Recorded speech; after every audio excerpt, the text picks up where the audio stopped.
हमारे इस news channel में आप सभी का स्वागत है। आइए देखते हैं दुनिया भर की तमाम खबरें। चीन ने ऑस्ट्रेलिया को धमकाया, वहीं ऑस्ट्रेलिया ने भी चीन को कमर तोड़ जवाब दिया। 15 मीटिंग्स और चीन का काम तमाम। चीन को घुटने पर लाने का भारत का प्लान तैयार। ताइवान ने दिया चीन की गुंडई को फिर से मुंह तोड़ जवाब। आइए देखते हैं सारी खबरें को विस्तार से। आज विश्व के किसी भी क्षेत्र या संगठन की भारत की गैर मौजूदगी में कल्पना नहीं की जा सकती है। यह महाशक्ति बनने की दिशा में बढ़ते कदम की पहचान है। कोई भी देश, चाहे वो बड़ा और शक्तिशाली हो या छोटा, सभी भारत से अपने संबंध बढ़ाना चाहते हैं। एक तरफ अमेरिका G7 में भारत की एंट्री की बात कर रहा है, तो वहीं मालदीव भारत को अपना कहने में गर्व महसूस कर रहा है। कोरोना के समय में भारत ने लगातार अपनी डिप्लोमेसी को मजबूत किया है। इसी दौरान भारत ने अपनी कूटनीतिक पहुंच को यूरोप के नॉर्डिक बाल्टिक देशों यानी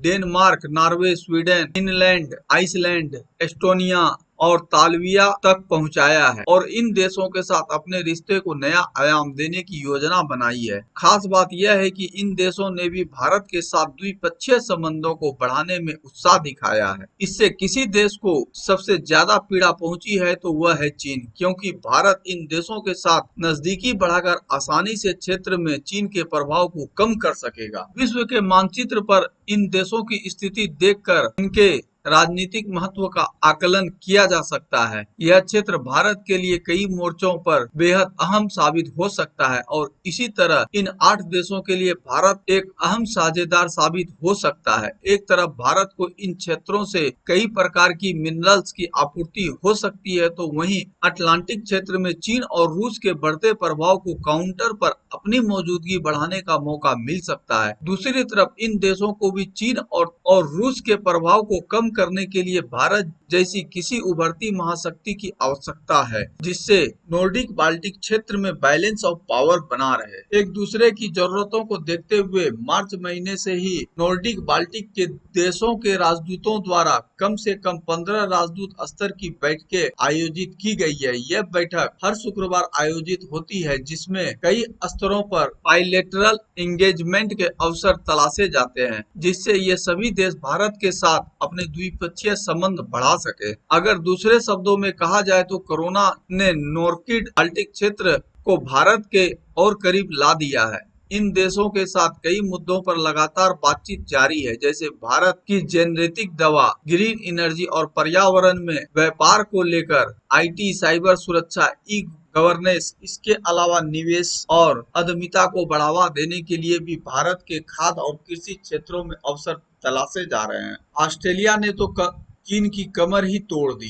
जब से ऑस्ट्रेलिया ने चीन के खिलाफ इस महामारी को लेकर स्वतंत्र जांच की मांग की है, तब से ही इन दोनों देशों के रिश्तों में खटास आ चुकी है। चीन रोज नए तरह की धमकी देता है और ऑस्ट्रेलिया को डराने की कोशिश करता है, परंतु ऑस्ट्रेलिया टस से मस नहीं हुआ है। चीन ने ऑस्ट्रेलिया को घुटने पर लाने की पूरी कोशिश की। बीजिंग ने पहले ऑस्ट्रेलिया से बीफ इंपोर्ट को निलंबित कर दिया, उसके बाद जौ पर 80% का इंपोर्ट बढ़ा दिया। इसके अलावा अब चीन शराब से लेकर फलों तक के उत्पादों के इंपोर्ट पर भी कार्रवाई करने का विचार कर रहा है, परंतु अब चीन को ऑस्ट्रेलिया के रिएक्शन के लिए भी तैयार हो जाना चाहिए। ऐसा इसलिए क्योंकि ऑस्ट्रेलिया अगर अपना आयरन ओर चीन को एक्सपोर्ट करना बंद कर देता है तो उसे भारी नुकसान उठाना पड़ सकता है। ऑस्ट्रेलिया से चीन अपने आयरन ओर के कुल आयात का लगभग 70% इंपोर्ट करता है। अब अगर ऑस्ट्रेलिया यहां आयरन ओर का एक्सपोर्ट बंद कर चीन को निशाना बनाता है तो इससे सबसे अधिक नुकसान चीन की अर्थव्यवस्था को ही होगा और उसके दोबारा से अपनी अर्थव्यवस्था को पटरी पर लाने का सपना अधूरा ही रह जाएगा। दरअसल इस महामारी के कारण विश्व के लगभग सभी देशों की अर्थव्यवस्था मंदी के दौर से गुजर रही है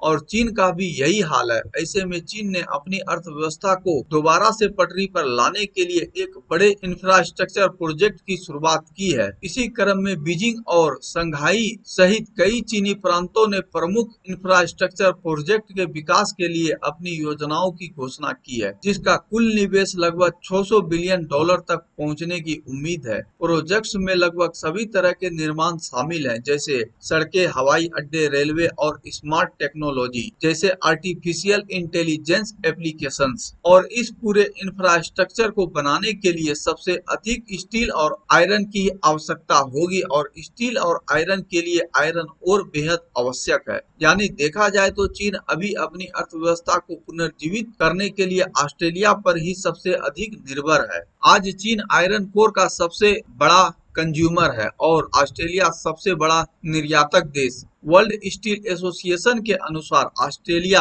दुनिया का सबसे बड़ा लौह अयस्क यानी आयरन ओर का उत्पादक और निर्यातक देश है। वर्ष 2019 में विश्व भर में समुद्री जहाज से होने वाले आयरन ओर की कुल मेंट में ऑस्ट्रेलिया की हिस्सेदारी 60% थी। अगर चीन आयरन कोल के लिए ऑस्ट्रेलिया से अपने निर्भरता कम करने के लिए दूसरे सबसे बड़े निर्यातक देश ब्राजील या फिर अफ्रीका से इंपोर्ट करना चाहेगा तो भी उसे इस पूरी प्रक्रिया में 4 से 5 वर्ष लग ही जाएंगे। ब्राजील में तो कोरोना की वजह से आयरन कोर के एक्सपोर्ट में भी 4% की गिरावट की दर्ज की गई है। यानी चीन के पास और कोई विकल्प नहीं बच गया है। चीन अपने आयरन कोर के कुल इंपोर्ट का 60% इंपोर्ट ऑस्ट्रेलिया से करता है। एक रिपोर्ट के अनुसार चीन ने वर्ष 2019 के मुकाबले ऑस्ट्रेलियाई आयरन कोर और LNG की मांग में तेजी आ रही है। यह मांग क्रमशः 8% और 9% बढ़ी है। इससे स्पष्ट पता चल रहा है कि आखिर चीन ऑस्ट्रेलिया से आने वाले आयरन कोर को निशाना क्यों नहीं बना रहा है।